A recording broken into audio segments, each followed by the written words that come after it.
Daily Journal sports editor Steve Souce alongside Coal City coach Lenny Onsen. Coach, well, it looks like you've got some guys back, but an awful lot of holes that you have to fill, on both sides of the football. But what are the expectations heading in, and how have early practices been going for you? Well, we're kind of the opposite of last year. Last year we had all the depth on defense, a lot of those kids coming back, and actually we got like about 7 kids coming back on the offensive side. So that's a real strong point for us right now, the offense, and hopefully they're going to carry the defense. And the defense has been picking up the pace really quickly, but you're starting to fire with the Wilmington game, so we'll see what we got right off the bat. But expectations high as usual. I mean, again, you got to play well, and we'll see how things start. I mean, there isn't much time for a learning curve here. We got to get after it early and often. Offensively, I know you've got some weapons back from last year. You've got Brendan Shatina at quarterback. You've got Nick Peters on the outside, and a guy returning from injury for you that I know that you have expectations for in Jack Dibble.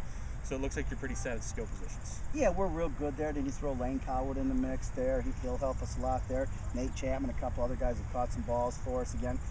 We're really going to probably rely heavy on our offense. I think and Brendan's had an outstanding summer. A 3-sport athlete that's really splitting his time off places. He gave us a lot of great time, so he's been a really good leader. Nick Peters, I mean, he's playing a ton of basketball in the summer coming, don't miss much of our stuff at all. So we really expect a lot.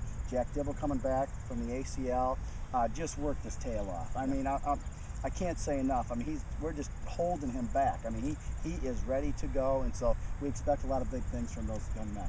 We're used to having that defense being the backbone of your program here, and last year they were truly exceptional. What do you have left over there? And I mean, do you feel like this is one of those things where you're hoping that the kids will try to breed on the success that defense had last year and just kind of keep that tradition rolling for you? Well, you hope that's what it is. You got Casey Kaiser, the only returning starter. The last time we did that, it was 1994. Haven't ever been. I always told myself, I don't want to be in that predicament. It just happened to be that way. You had those kids who were good football players. So hopefully these young men who got the reps last year are step up. They got a lot of experience, just practice time. The reps. Hopefully they step up into the role and follow our tradition, and they know what's expected of them. Once again, no fooling around to start the season. Obviously, the rivalry game with Wilmington, and then shortly thereafter, once again, it looks like another loaded interstate large conference this year.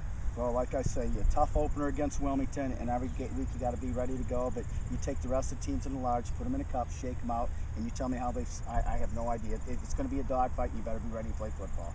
Could be interesting. Well, best of luck this year, Coach. Appreciate your time. Thanks a lot. All right, thanks, Steve.